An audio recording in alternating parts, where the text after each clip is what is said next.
आज हम डिस्कस करेंगे मैकेनिज्म ऑफ फोटोसिंथेसिस। तो मैकेनिज्म मीन्स यहाँ पे हमारे पास फोटोसिंथेसिस जिस वे के अंदर चलता है उसको हम क्या कहेंगे, मैकेनिज्म ऑफ फोटोसिंथेसिस। तो यहाँ पे मैकेनिज्म ऑफ फोटोसिंथेसिस को दो फेजेस के अंदर डिवाइड किए गए हैं, ठीक है।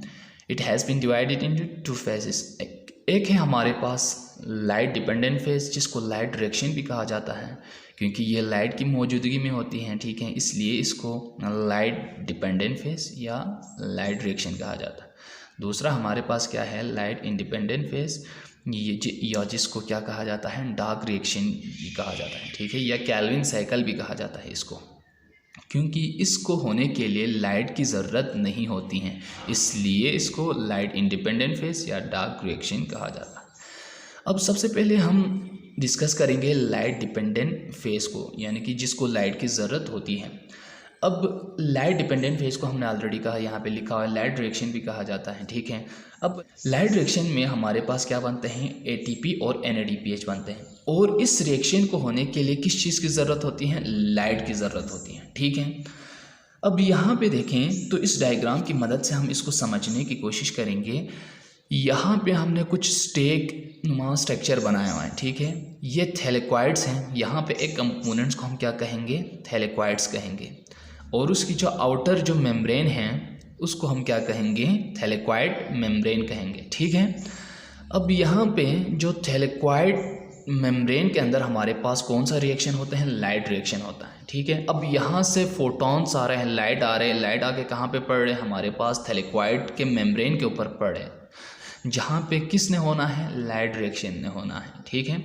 अब लाइट रिएक्शन जब थैलेक्वाइड मेम्ब्रेन के अंदर हमारे पास लाइट रिएक्शन होगा तो हमें क्या मिलेगा, ATP मिलेगा और NADPH मिलेंगे, ठीक है। ATP और NADPH हमें यहाँ से मिलेंगे, किसकी वजह से, लाइट रिएक्शन की वजह से। अब लाइट रिएक्शन कहाँ पे हो रहे हैं, थैलेक्वाइड मेम्ब्रेन के अंदर हो रहे हैं। अब यहाँ पे इसकी नतीजे में, इस लाइट रिएक्शन के नतीजे में यहाँ पे लाइट रिएक्शन हो रहे हैं, इसके नतीजे में हमें क्या मिला है, ATP और NADPH मिला है, ठीक है। अब यहाँ पे लाइट रिएक्शन में एज अ इनपुट के तौर पर हम किस चीज़ को यूज़ करता है, H2O को यूज़ करता है इनपुट के तौर पर, और जो आउटपुट हमारे पास निकल के आते हैं वो हमारे पास क्या है, ऑक्सीजन है, ठीक है। O2 हमारे पास एज अ आउटपुट के तौर पर निकल के आते हैं। अब इसीलिए यहाँ पे कहा हुआ है water and oxygen are suppose to be input and output. Water हमारे पास इनपुट है और ऑक्सीजन हमारे पास क्या है, आउटपुट है, ठीक है। कौन सी रिएक्शन के लिए, लाइट रिएक्शन के लिए।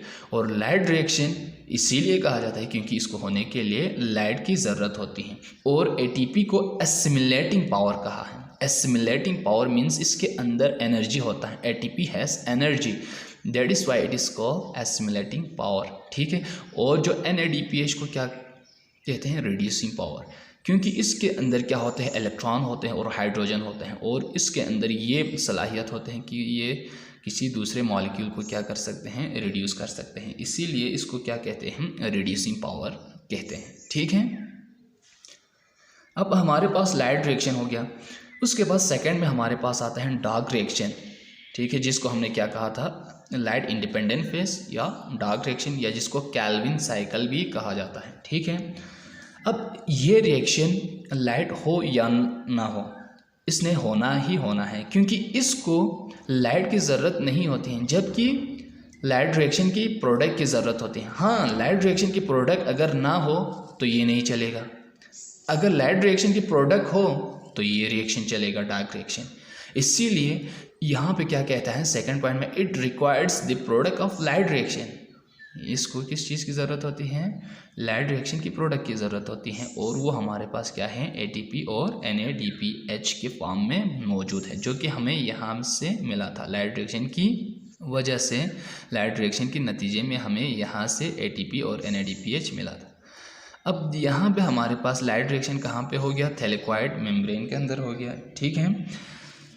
और जो डार्क रिएक्शन है वो कहाँ पे होगा, स्ट्रोमा के अंदर होगा, ठीक है। ये पूरा हमारे पास क्या है, स्ट्रोमा है, इसके अंदर हमारे पास क्या होगा, डार्क रिएक्शन होगा या लाइट इंडिपेंडेंट फेज चलेगा, ठीक है, जिसको कैल्विन साइकिल भी कहा जाता है। कैल्विन साइकिल का प्रोसेस हमारे पास कहाँ पे चलेगा, स्ट्रोमा के अंदर चलेगा। ठीक है, अब यहाँ पे हमारे पास जब एटीपी और एनएडीपीएच मौजूद होगा तो हमारे पास क्या होगा, कैल्विन साइकिल चल रहा है, और कैल्विन साइकिल में हमारे पास carbon dioxide as a input use करेंगे, और जो हमारे पास आउटपुट निकल के आएंगे वो G3P के मॉलिक्यूल निकल के आएंगे, यानी कि ग्लाइसरल्डिहाइड 3-फॉस्फेट हमारे पास एज अ आउटपुट के तौर पर निकल के आएंगे, और वो बाद में हमारे पास किस चीज़ के अंदर कन्वर्ट होगा, शुगर के अंदर कन्वर्ट होगा, यानी ग्लूकोज के अंदर कन्वर्ट होगा। ठीक हो गया। अब यहाँ पे जो ATP और NADPH बना था उसको यूज़ किया हमने, और जो ATP हमारे पास किस चीज़ के अंदर कन्वर्ट हो गया, ADP प्लस फास्फेट के अंदर कन्वर्ट हो गया, यानी कि एडेनोसिन ट्राईफास्फेट हमारे पास किस चीज़ के अंदर कन्वर्ट हो गया, एडेनोसिन डाईफास्फेट के अंदर कन्वर्ट हो गया, और जो NADPH था हमारे पास NADP प्लस H के अंदर कन्वर्ट होगा, क्योंकि ये क्या करता है, एक तो हाइड्रोजन देता है, ठीक है, NADPH, दूसरा ये किस चीज़ को प्रोवाइड करता है, इलेक्ट्रॉन को प्रोवाइड करता है for the formation of sugar molecules के लिए। ठीक है, अब यहाँ पे अगर हम देखें तो हमारे पास क्या है, क्या कहा, ATP हमारे पास ADP प्लस फास्फेट के अंदर कन्वर्ट हो गया, जो कि हमें यहाँ पे नज़र आ रहा है, और जो NADPH हैं वो किस चीज़ के अंदर कन्वर्ट हो गया है, NADP प्लस और H के अंदर कन्वर्ट हो, क्योंकि यहाँ पे NADPH ऑलरेडी यहाँ पे कहा हुआ है। ठीक है, ये प्रोवाइड करता है एक तो इलेक्ट्रॉन, दूसरा hydrogen for the formation of G3P, यानी कि G3P की मॉलिक्यूल, यहाँ पे जो G3P हमारे पास आउटपुट के तौर पर बना है, इस मॉलिक्यूल के लिए NADPH इलेक्ट्रॉन और हाइड्रोजन देता है। ठीक है, जिसकी वजह से इसको हमने क्या कहा था, रिड्यूसिंग पावर कहा था। ठीक हो गया। और ये जो रिएक्शन कहाँ पे हो रहा है, हमारे पास ये पूरा स्ट्रक्चर अगर देखा जाए तो ये हमारे पास किस चीज़ की स्ट्रक्चर है, क्लोरोप्लास्ट की स्ट्रक्चर है। ठीक है, क्लोरोप्लास्ट के अंदर हमारे पास दो चीज़ें आते हैं, एक हमारे पास थैलेक्वाइड आते हैं, ठीक है, और थैलेक्वाइड मेम्ब्रेन के अंदर हमारे पास क्या होते हैं, लाइट रिएक्शन होते हैं, और जो स्ट्रोमा के अंदर, क्लोरोप्लास्ट की स्ट्रोमा के अंदर हमारे पास क्या होते हैं, डार्क रिएक्शन का प्रोसेस होते हैं। ठीक है, तो ये थी आज के हमारे जो टॉपिक मैकेनिज्म ऑफ फोटोसिंथेसिस के हवाले से, जो कि बहुत ब्रीफली हमने डिस्कस किया है आज। ठीक है, अब नेक्स्ट जो लेक्चर होगी उसमें हम लाइट रिएक्शन को हम क्या करेंगे, डिटेल में डिस्कस करेंगे। तो यहाँ तक थी आज की हमारी जो टॉपिक। नेक्स्ट लेक्चर तक के लिए मुझे इजाज़त दीजिए। अल्लाह हाफिज़।